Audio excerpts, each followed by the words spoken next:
Hi, I'm Chris. And I'm Betsy, and together we're As We Go. And today we thought we would kind of do a off-the-cuff, unplanned, unscripted review of where we've spent our winter. Stay tuned.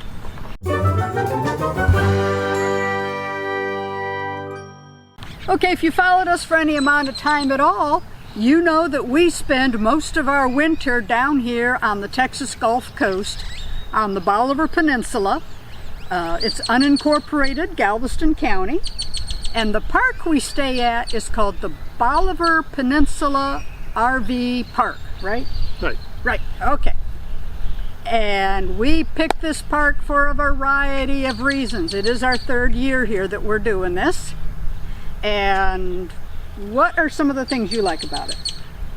Well, I think I like it. Everything's spread out here. And I like the people are friendly. Staff is friendly, our neighbors are friendly. Not that other parks wouldn't be, but you know what I mean.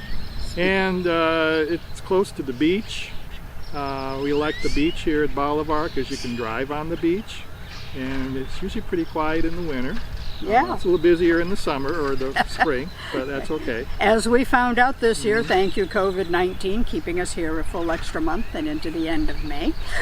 Right. Yeah. Yeah, and the sites are pretty level. Oh, they're very level. And we love having the view that we have from Miss Emmy. Like you can see the lake behind us. That is our windshield view the whole time we're here. We get a variety of birds here. We've seen egrets. We've seen the great blue heron have come through here. Ibis. Whistling ducks. Whistling ducks, that was a new one this year, and every year seems to be a different variety of ducks and sometimes birds that show up. Sometimes we see spoonbills. Yeah, we've seen the roseate spoonbill here. And what was that? What's the brown one? I forget. Yeah. Oh, well, we get starlings and finches, and you named the bird. It's probably come through here at some point in the winter, or at least ways it feels that way. And now we're not birders. But this year we saw a really unique one, and that's this guy here. And I'll make sure I put his name underneath the thing because I forget what it is up. But that eagle thing that was over on the road last week. Oh, that's related to the turkey buzzard in a way. Right. Yeah, that one. Okay. Yeah. So anyway, we see a lot of cool birds here. We've even seen fish jump in the lake. Our catfish here. It's a catch and release lake. The lake is, if I remember right, Cindy, the manager here, said it was 5 acres. And you can do a stand-up paddleboard in there if you want, or a kayak. You can boat in it, just no motors. And the fishing, I believe, is just catch and release, but I can't swear to that. They've got pull-through sites. Ours is a nose-in site, or you head into it. Although we have seen other RVers come in with their trailers, and they've treated it like a pull-through site, or they backed into it, whatever works for them.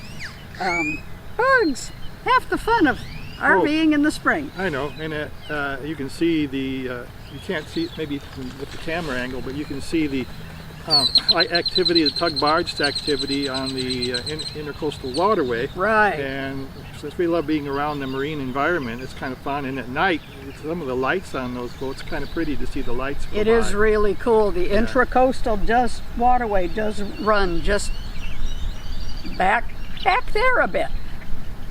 And like Chris said, we get a great view of the tug and barge traffic that goes through there. And of course, if we want a better view, we just drive down to Steve's Landing, one of the restaurants. They've got a great parking lot that they are more than happy to let people come and watch the boat traffic go by. And then there's Fort Travis. There's Fort Travis State Park. Not State Park, it's just Fort Travis Park. It's really cool on the tip. I still have to reshoot that video because it didn't turn out. Don't know if I'll get to that one. And the free ferry boat ride. That's the best, one of the best things, the free ferry boat into Galveston. We love doing that. Makes Errand Day a whole lot more fun, I'll tell you. So anyway, that's kind of, and what I wanted to mention is that just this late in 2019, the park did change hands. So it has a new owner. Management lives on site, which is great. because they do have some year-round permanent residents here. They have seasonal residents like us. They have the typical weekend or week-long vacation type traffic, which is great. Winter months, it is so quiet here. We often have the whole row where we park into ourselves or darn close to it. Jeep weekend, which was this weekend, the park was kind of full, but not bad. But anyway, new owner. He has ordered a new laundry facility to come in. That's due in about a month. A new shower house due in about a month. And they just put in a huge dog run. So that has been a neat thing, and people have already been, yeah, I know, I'm swatting at flies.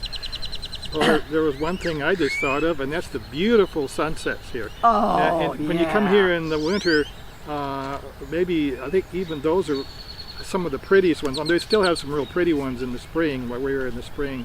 But December, January, late November, December, January, beautiful sunsets. They're just over this way when the sun's at this angle. Yeah, so. They are just gorgeous. And it's been fun. We've been here all, like 6 months this time. So we could watch it even migrate where the sunsets used to be like directly opposite the side of Miss Emmy, our coach. Now they're kind of off at an angle through that tree. And now I have to go outside if I want to get a good sunset picture or hang out the bedroom window. But anyway, that's kind of a quick little hi. This is what we like about where we stay in the winter. We hope you enjoyed this little clip and got kind of a feel for the park. If you liked the video, do please give us a thumbs up. Oh, thumbs up. Make sure you subscribe, and who knows, someday as we go, maybe we'll see you on the road. And hey, do us a favor, get notified, hit that notification bell, and check out some of these other videos that YouTube thinks you might enjoy. Thanks for watching. Okay, that one's done.